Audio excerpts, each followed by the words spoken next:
تم کیا مار دیں گے؟ مار دیں گے، مار دیں گے۔ ارے تو مارنا چاہے مار لے، میرا وقت نہیں ہے تو نہیں مروں گا، وقت ہے تو برابر مروں گا۔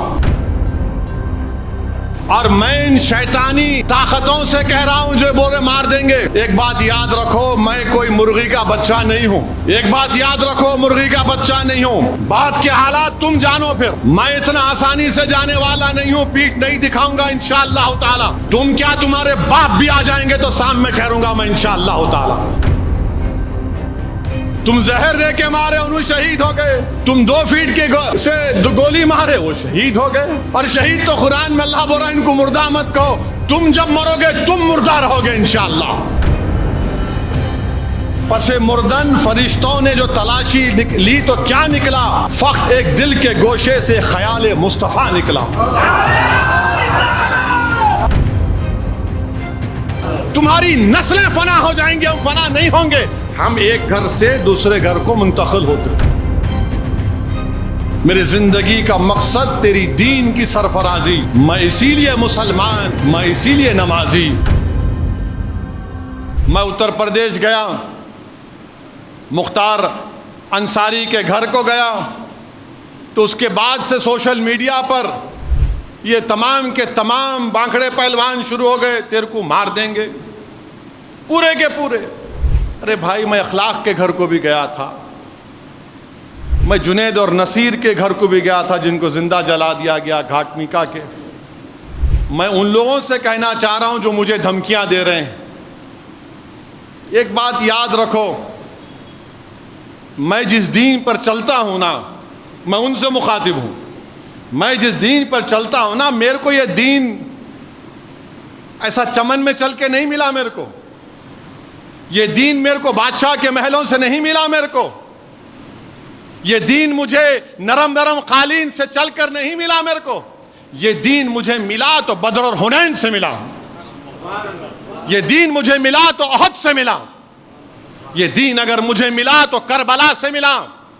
اس دین کی بنیادوں میں عباس علمبردار کا خون ہے ظالموں، تم مجھے جانتے نہیں، تم میرے دین کو نہیں جانتے۔ مار دیں گے، رے تو مارنا چاہے مار لے، میرا وقت نہیں ہے تو نہیں مروں گا، وقت ہے تو برابر مروں گا۔ تم کیا مار دیں گے؟ مار دیں گے۔ ارے ظالموں، قرآن میں اللہ لکھ رہا ہے کلو نفس ذائقۃ الموت، اور میں ان شیطانی طاقتوں سے کہہ رہا ہوں جو بولے مار دیں گے، ایک بات یاد رکھو، میں کوئی مرغی کا بچہ نہیں ہوں۔ ایک بات یاد رکھو، مرغی کا بچہ نہیں ہوں۔ بات کے حالات تم جانو، پھر میں اتنا آسانی سے جانے والا نہیں ہوں، پیٹھ نہیں دکھاؤں گا انشاءاللہ تعالی۔ تم کیا، تمہارے باپ بھی آ جائیں گے تو سامنے ٹھہروں گا میں انشاءاللہ تعالی۔ مگر یاد رکھو، مومن فنا نہیں ہوتا، مومن فنا نہیں ہوتا۔ اب کیسے نہیں ہوتا؟ موت کیا ہے؟ زندگی اور موت ایک حقیقت ہے نا؟ زندگی اور موت کے درمیان میں ایک حجاب ہے۔ تو ایک گھر سے دوسرے گھر کو جائیں گے آپ، تو فنا کیسے ہوئے؟ ایک گھر سے دوسرے گھر کو جا رہے آپ اور ہم، تو فنا کہاں سے ہوئے؟ تم فنا ہو جاؤ گے، ہم فنا نہیں ہوں گے انشاءاللہ تعالی۔ تمہاری نسلیں فنا ہو جائیں گی، ہم فنا نہیں ہوں گے، ہم ایک گھر سے دوسرے گھر کو منتقل ہوتے۔ مستدراک ایک حدیث کی مشہور کتاب ہے، عمر بن عبدالعزیز رضی اللہ تعالیٰ عنہ کہتے ہیں کہ آخرت کی زندگی کی تیاری کرو، مومن فنا نہیں ہوتا، وہ ایک گھر سے دوسرے گھر کو جاتا، ایک گھر سے دوسرے گھر کو جاتا ہے۔ تو موت سے ڈرنا نہیں ہے، مگر ڈرنا اس بات سے کہ موت کے بعد کیا ہوگا، جب خبر میں جائیں گے، جب حساب کتاب ہوگا، جب پوچھا جائے گا، جب تم سے اور ہم سے پوچھا جائے گا، اور انشاءاللہ تعالی جب ہم کو رسول اللہ صلی اللہ علیہ وسلم کا چہرے مبارک دکھا جائے گا تو ہم پکار کر کہیں گے یہ میرے آقا ہیں، انشاءاللہ میں ان کا امتی ہوں، یہ محمد صلی اللہ علیہ وسلم ہے۔ ہم ایک گھر سے دوسرے گھر کو منتقل ہوتے۔ مارنا ہے مارو، کیا کرنا ہے کرو، تم زہر دے کے مارے انہوں شہید ہو گئے، تم زہر دے کے مارے انہوں شہید ہو گئے، تم 2 فیٹ کے سے گولی مارے وہ شہید ہو گئے۔ اور شہید تو قرآن میں اللہ بول رہا ہے ان کو مردہ مت کہو، تم جب مرو گے تم مردہ رہو گے انشاءاللہ، تم جب مرو گے تم مردہ ہوگے، میں مردہ نہیں رہوں گا، میں مومن ہوں، گھر تبدیل کروں گا۔ کسی ایک شاعر نے ایک اچھا شعر کہا تھا، میری زندگی کا مقصد تیری دین کی سرفرازی، میری زندگی کا مقصد تیرے دین کی سرفرازی، میں اسی لیے مسلمان، میں اسی لیے نمازی،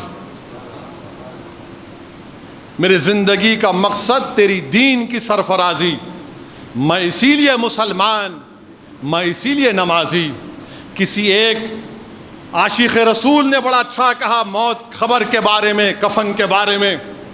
اب میں ان ظالموں سے کہہ رہا ہوں کہ پس مردن فرشتوں نے جو تلاشی لی تو بھلا کیا نکلا، پس مردن فرشتوں نے جو تلاشی لی تو کیا نکلا، فقط ایک دل کے گوشے سے خیال مصطفیٰ نکلا۔ پس مردن فرشتوں نے جو تلاشی لی تو بھلا کیا نکلا، فقط ایک دل کے گوشے سے خیال مصطفیٰ نکلا۔ یہی ہوگا میرے سے بھی انشاءاللہ، ہم تمام سے ہی ہوگا انشاءاللہ تعالیٰ۔ پس مردن فرشتوں نے تلاشی لی تو کیا نکلا، فقط ایک دل کے حصے سے خیال مصطفیٰ نکلا۔ میرے بھائی یہ ہماری پہچان ہے، اور یہ ظالم جانتے نہیں، یہ مردہ لوگ ہیں، یہ جانتے نہیں۔ ایک صحابی رسول تھے ابو سعید خثیمہ رضی اللہ تعالیٰ عنہ، ضعیف ہیں، بیٹا بدر میں شہید ہو گیا، احد کی جنگ ہے، رسول اللہ صلی اللہ علیہ وسلم کا جا کر عرض کہتے رسول اللہ صلی اللہ علیہ وسلم آپ میرے لیے دعا کریے۔ اللہ کے رسول صلی اللہ علیہ وسلم پوچھتے ہیں کیا دعا کرنا چاہیے؟ تو بولے رسول اللہ صلی اللہ علیہ وسلم دعا کریے کہ میں احد کے جہاد میں شریک ہو سکوں اور مجھے اللہ شہادت دے دے۔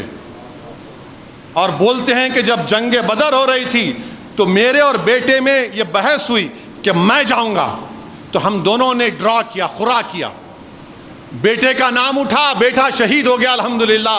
اور کہتے ایک ضعیف باپ کہتا ہے رسول اللہ صلی اللہ علیہ وسلم میں نے رات میں اپنے بیٹے کو خواب میں دیکھا جنت میں، اور کہہ رہا ابا جان جلدی آؤ میں آپ کا انتظار کر رہا ہوں۔ ارے ظالموں، ہم کو اسلام ایسے ملا۔ اللہ کے رسول صلی اللہ علیہ وسلم ان کے لیے دعا کرتے ہیں، وہ شہید ہو جاتے ہیں۔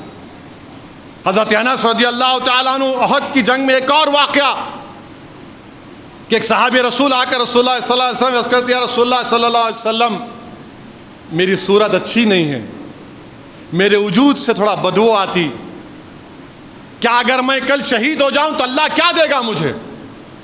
اللہ کے رسول صلی اللہ علیہ وسلم فرماتے ہیں اگر تو جہاد میں شہید ہوگا تو اللہ تجھے جنت دے گا، تو شہادت کے اعلیٰ مقام پر پہنچے گا۔ وہ جنگ میں حصہ لیتے، شہید ہو جاتے، جب ان کی لاش کو دیکھتے ہیں تو چہرہ نورانی ہو جاتا، جسم سے خوشبو آتی ہے، اور رسول اللہ صلی اللہ علیہ وسلم فرماتے ہیں کہ جنت کی حوریں اس کے استقبال کے لیے کھڑی ہوئی ہیں۔ تم ہم کو مارتے مارو پیارے، کون روک رہا تم کو؟ میری زندگی اللہ لکھ دیا ہے جب میں اپنی ماں کے پیٹ میں تھا، میری ذلت، میری عزت، میری رزق، سب چیز اللہ لکھ چکا ہے، تم کیا لوگے مجھ سے؟ ارے یاد رکھو دنیا میں رہیں گے تو غازیوں کی طرح رہیں گے، یا پھر موت آئے گی تو شہادت کو پسند کریں گے، اور حشر کے میدان اپنے ماں باپ کو شرمندہ ہونے نہیں دیں گے انشاءاللہ تعالی۔